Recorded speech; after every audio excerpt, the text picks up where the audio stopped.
Merci bien à Chérif Diop. Nous accueillons notre second invité. Il s'agit du coordonnateur de la cellule de communication de Benno Bokk Yakaar, Pape Mahawa Diouf. Bonsoir, monsieur Diouf. Bonsoir, madame Touré. Merci beaucoup de m'avoir invité. On sera bien entendu avec Pape Djibril Fall. La première question, et c'est de l'actualité qui le dicte bien entendu, on a envie de vous dire, que se passe-t-il à l'APR? Pourquoi un éventuel troisième mandat du chef de l'État est un sujet qui fâche? Il n'y a aucun sujet qui fâche à l'Alliance pour la République et au sein de la coalition Benno Bokk Yakaar. Néanmoins, nous avons une discipline de parti et nous avons également une discipline communicationnelle. Et aussi, nous essayons de faire autant que faire se peut pour faire en sorte qu'il y ait une cohérence globale lorsque nous nous adressons au peuple, eu égard aux missions pour lesquelles nous occupons les positions que nous occupons aujourd'hui. Qu'est-ce qui explique aujourd'hui le limogeage de Sory Kaba? Qu'est-ce qu'il a dit de plus qui n'aurait pas été dit depuis lors? Écoutez, je pense qu'il faut d'abord noter que les prérogatives de nommer ou de démettre à des positions de directeur général ou directeurs nationaux, ou tous les postes civils et militaires même, pour être beaucoup plus large, relèvent constitutionnellement des prérogatives du président de la République. Et en l'espèce, il n'est demandé de donner aucune justification lorsqu'il prend une décision. Donc cette décision, nous n'avons pas motivée par une invitation sur le plateau de la RFM avec Babacar Fall. Donc là, on ne peut pas comprendre qu'après cette émission-là, qu'au lendemain, qu'on se retrouve avec une telle décision et qu'on ne puisse pas le contextualiser. Ça ne veut pas dire que je ne dirai pas ce que je pense là-dessus. Oui, mais je précise simplement que ce n'est pas un commentaire sur la décision du président qui est une décision souveraine, c'est-à-dire qu'il n'a pas à le commenter ou à l'expliquer. Ceci étant, je pense qu'il est nécessaire pour notre coalition d'avoir une discipline de communication. C'est aussi pour ça. Mais c'est quoi une discipline de communication? C'est une absence de démocratie. C'est aussi pour ça que nous avons récemment organisé ensemble une façon de prendre la parole publiquement. Donc on peut regretter quelque part que nous ne réussissions pas, en tout cas dans le cas d'espèce récemment, à mobiliser l'opinion sur l'essentiel, puisque... Donc vous pensez honnêtement que Sory Kaba a transgressé quelque chose? Je pense qu'il a peut-être commis des erreurs dans sa façon de communiquer. Exactement? Parce que l'objectif, en tout cas pour nous, au bout de 6 mois d'exercice de l'exécutif, après que le président Macky Sall ait gagné les élections haut la main sur la base d'un programme, la priorité pour nous n'est pas et n'est absolument pas autre chose. Donc la discipline communicationnelle, la question, et je termine, oui. La question simple de comment améliorer les conditions. Donc la discipline communicationnelle voudrait dire éviter certaines questions dans l'espace public. Comment améliorer les conditions de vie de nos concitoyens reste le seul sacerdoce valable pour le président Macky Sall. Et faire le contraire, c'est de commettre une faute, M. Fall. La vérité, c'est que nous sommes dans une démocratie d'opinion et dans une démocratie citoyenne où les acteurs vous donnent mandat et au nom de ce mandat, vous devez leur rendre compte. On ne mesurera jamais l'impact des politiques publiques à travers le PSE2 avec le Macky 5-3-5. Là, vous êtes en train de nous sortir du contexte. Bien sûr que je vais vous sortir du contexte. Et vous savez pourquoi, madame? Il est inacceptable que dans une démocratie comme la nôtre, qu'on mobilise toute l'opinion au bout de 6 mois et à la limite indécent autour d'une seule question, qui est la question de savoir qu'est-ce qu'on fait à la fin de ce mandat. Alors même que le mandat qui nous est tous donné, tous, y compris les acteurs de l'opinion publique et tous, c'est de dire comment transformer qualitativement la vie de nos concitoyens. Mais justement, est-ce que vous n'attribuez pas trop de pouvoir? Est-ce que vous n'attribuez pas trop de pouvoir à Sory Kaba qui n'a pas mobilisé toute l'opinion? Et d'ailleurs, au-delà de M. Kaba, nous refuserons qu'on nous enferme dans un sujet qui n'intéresse pas les Sénégalais. Mais justement, qui vous a enfermé dans ce sujet? Exemple, il a émis. Là, je dis. Est-ce qu'il n'a pas le droit d'émettre une opinion sur une question du journaliste qui lui a été posée? Alors, vous ne me ferez pas dire ce que je n'ai pas dit en début, ça veut dire commenter une décision du président de la République. Non. Ce que je dis par contre, et qui est clair, c'est que notre priorité, nous, aujourd'hui, et c'est la priorité du chef de l'État et de son équipe, c'est absolument pas de faire des commentaires qui n'ont pas du tout d'impact sur la vie au quotidien. Nous ne sommes pas dans un mandarinat. Ce qui est... Bien sûr que non, c'est d'ailleurs pour ça que vous me posez des questions librement et je vous réponds librement. Mais justement, parce que là, vous êtes dans toutes les dispositions pour esquiver la question sur l'éventualité de troisième mandat. Je n'esquive pas. Est-ce que vous cautionnez ce que dit? À moins qu'une injonction ait été donnée au cadre républicain afin que la question ne soit pas abordée. Je pense qu'il y a des choses qui doivent relever simplement du bon sens. Mais justement, il n'a rien transgressé, justement. Je ne parle pas du jugement ou non d'une prise de parole publique. Je dis ce qui est prioritaire pour notre communication. Et c'est pourquoi, d'ailleurs, j'ai accepté de venir parce que je considère que, globalement, comment on peut mener un mandat sur 7 ans, avoir des résultats tangibles, palpables, incontestables, au point que vous êtes réélu à 66% de taux de participation avec une majorité limite écrasante. Vous mobilisez les ressources du Sénégal pour mettre le Sénégal sur un nouveau cap avec de nouvelles priorités. 5 initiatives, et je le répète, et on continuera à le répéter. Préparez-vous. 3 programmes phares et 5 accès universels. Vous savez pourquoi vous souffrirez de l'entendre encore?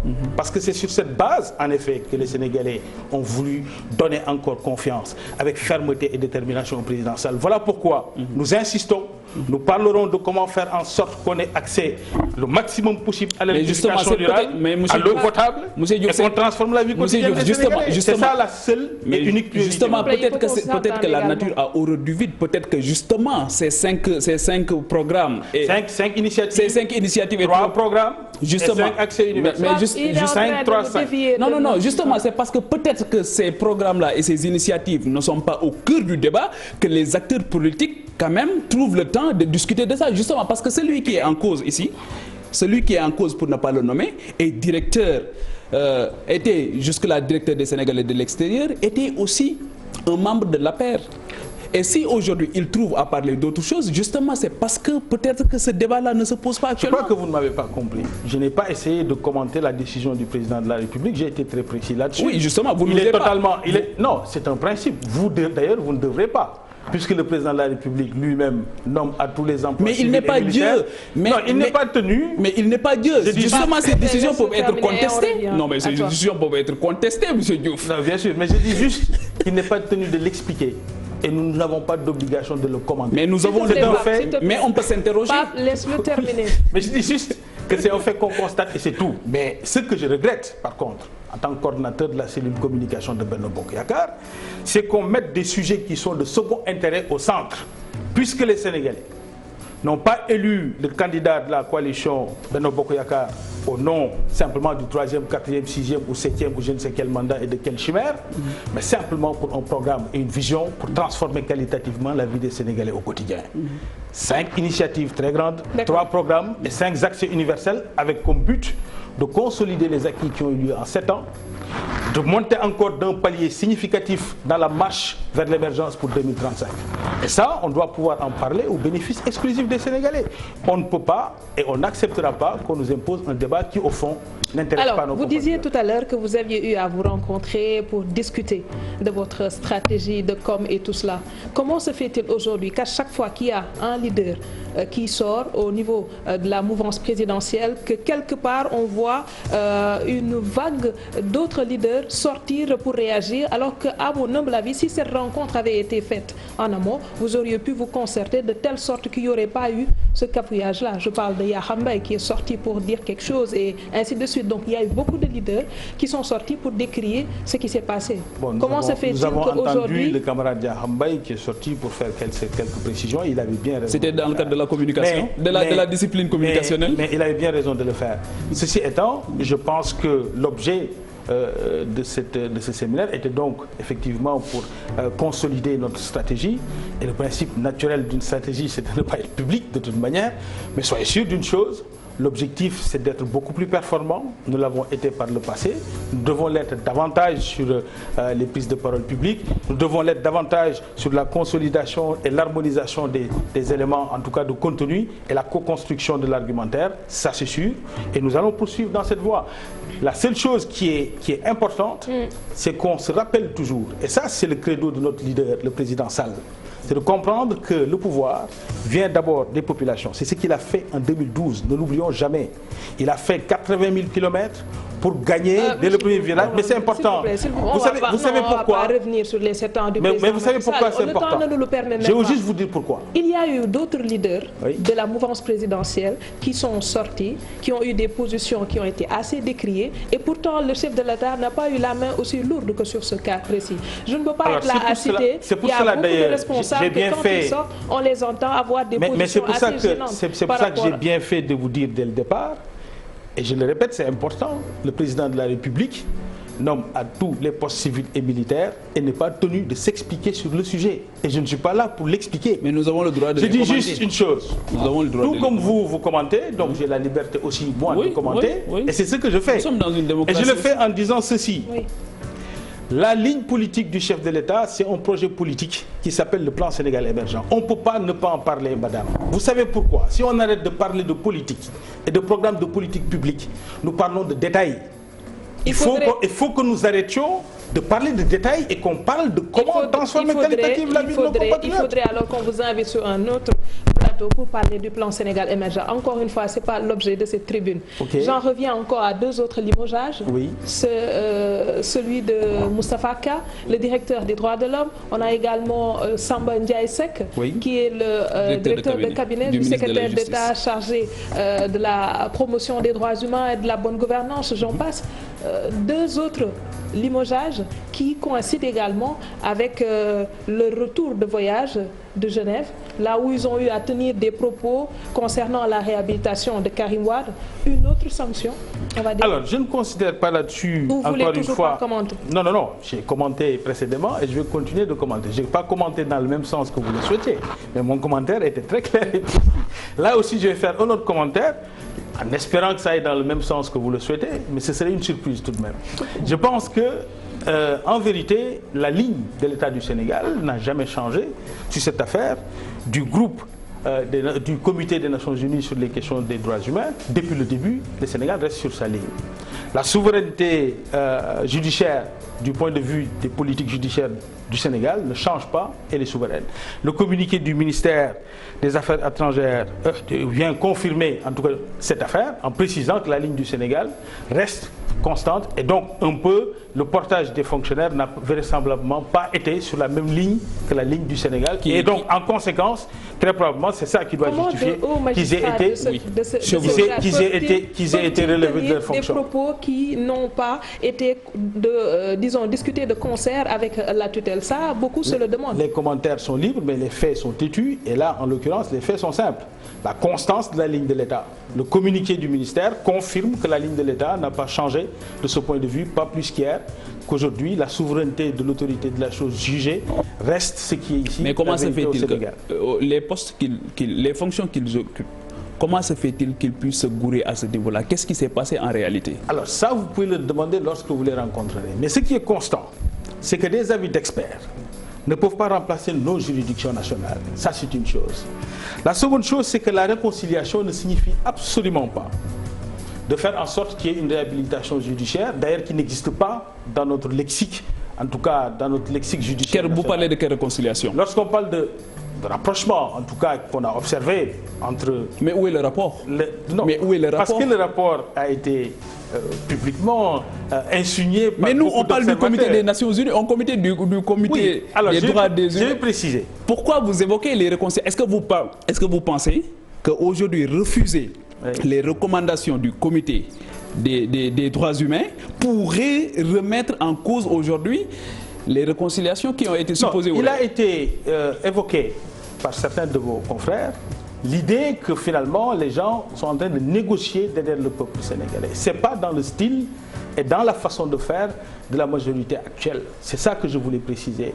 On peut parfaitement faire en sorte que les rapprochements aient lieu sans pour autant... Où est le rapport entre la réconciliation qui a eu lieu à Massalikul Jinane et ce qui s'est passé à Genève? Je vous dis que le rapprochement... Ça, c'est un lapsus assez révélateur. Il ne s'agit absolument pas de lapsus du tout. Là, encore une fois, c'est des faits.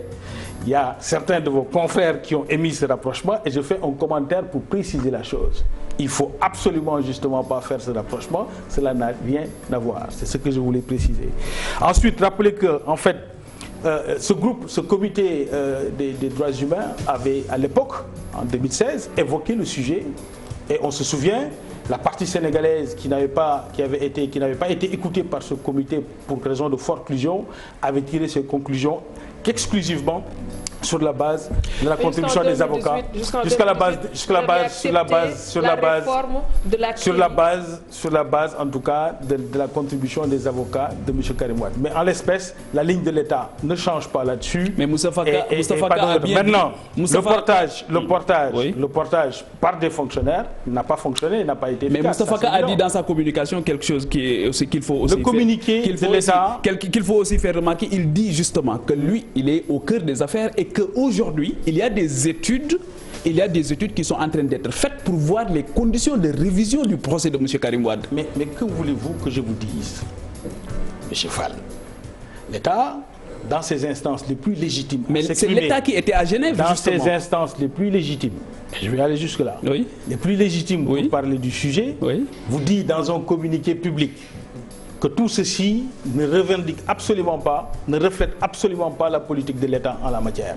Et que nous restons constants sur la ligne de l'État et en parfaite cohérence du début jusqu'à maintenant. Subséquemment en ça, les fonctionnaires en question ont été relevés de leurs fonctions. Je pense que c'est quand même un message explicite de l'État sur le sujet. La position de l'État ne change absolument pas. Oui, mais des communiqués aussi ont été... voilà. Bon, je crois que là-dessus, dans longtemps des communiqués. Ils représentaient leur propre compte. C'est vraiment... Ce rapport a été... vraisemblablement. Franchement, ce rapport a été minutieusement... Qui parle au nom du Sénégal et qu'après le lendemain que leur discours est peut-être dérangé, la tutelle qu'on puisse leur retrouver... Les faits sont constants. Mais ils ont été relevés. Ah non, les faits ne sont pas d'un seul bord. Les faits, il faut équilibrer les infos de part et d'autre. Non, je ne nie pas ce qu'ils ont dit. Ils l'ont dit, c'est public. Ça, tout le monde l'a vu. Mais ils ont été démentis par leur hiérarchie et relevés de leurs fonctions. Ça, c'est aussi des faits. Mais ce qu'il faut aussi relever, c'est que ces fonctionnaires n'ont jamais conçu ce rapport. Ils étaient bien en collégialité avec la hiérarchie. Ce rapport a été préparé minutieusement au Sénégal et présenté. Et quand un fonctionnaire aussi chevronné que Moustapha Ka dit qu'il y a des études qui ont été faites, qui sont en train d'être... des recherches sont en train d'être effectuées pour que ce projet, conformément, il dit même conformément à l'article 92 de la Constitution, mais là quand même, il donne des éléments qui sont extrêmement précis. Est-ce qu'un communiqué tout simplement de la hiérarchie, peut-être qui met le gouvernement aujourd'hui dans une situation inconfortable, peut tout remettre en cause? Mais vous savez, M. Fall, nous ne parlons pas depuis un désert. Nous parlons depuis un cadre extrêmement précis. Mais justement, le ministère et le ministre qui exécute tirent sa légitimité d'une source. La nomination de ces fonctionnaires tire leur légitimité d'une source. Et ils parlent au nom d'une institution. Oui, qui était à Genève. Lorsque cette institution les désavoue, c'est l'institution qui était à Genève. À travers un communiqué, c'est suffisamment explicite. C'est l'institution qui était à Genève, justement. Maintenant, qu'on puisse faire des commentaires et qu'on puisse s'imaginer ce qu'on veut, on veut bien, il n'y a pas de problème. Mais les faits sont extrêmement précis. Qui avait cautionné et la ligne de l'État sur cette question n'a pas bougé de Genève. C'est l'État qui était à Genève. Il ne va jamais l'accepter. Il faut reconnaître qu'il y avait également une faille dans l'appareil. C'est ça qui Ce qui est constant, c'est que la ligne de l'État de 2016 à maintenant, sur les avis de ce comité, qui ne peuvent absolument pas se supplanter à nos juridictions nationales, peut-être que Moustapha Ka n'a pas bougé d'un État. Moustapha Ka peut-être a pris les devants. C'est ça qu'on lui reproche. Le coordonnateur de la cellule de communication de Benno Bokk Yakaar. Merci également à Pape Djibril Fall. Et à vous qui nous suivez de partout, mention spéciale à l'équipe technique. Demain, Inch'Allah, à la même heure, passez d'excellents moments en compagnie d'un programme.